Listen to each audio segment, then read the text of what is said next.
Imagine a typical crime TV series. Maybe CSI, Bones, NCIS, doesn't really matter. At the beginning of such a series, there will be two detectives standing over maybe a dead body. They will also find some sort of evidence next to the body, maybe a bloody knife.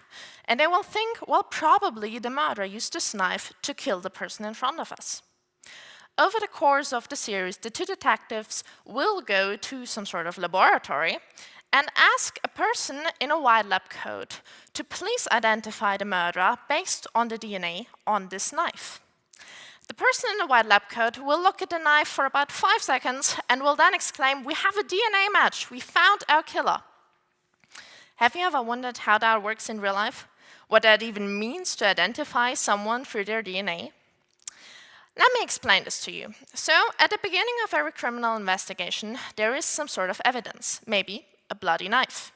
But even more importantly, we hope that on the knife, we find a little bit of DNA from the criminal we're trying to investigate. Now, what is DNA actually? DNA can be thought of as the brickstone of life. It's what makes us us. It's genetic material that encodes who we are, what we do, and how we look like. Interestingly, 99% of my DNA is exactly the same as yours and everybody else's. The 1% that's different between you and me, however, that's unique to every human being, that is what we're now interested in and what we will use to identify our criminal. Let's say we have the DNA of 3 random people. We have established that it's their DNA, and we can see the DNA looks exactly the same, except for the parts in green, in red, and in blue. Now you might wonder, okay, but how does the DNA of 3 random people help us solve our case now? This is where the actual evidence comes in. So let's say we have this bloody knife, we bring this knife to a person in a white lab coat, let's say to me.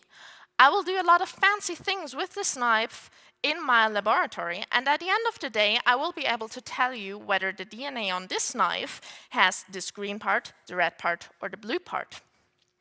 Now let's say we did all this, what happens now? Well, first of all, let's look at our evidence. So on our bloody knife, we actually did find a little bit of DNA.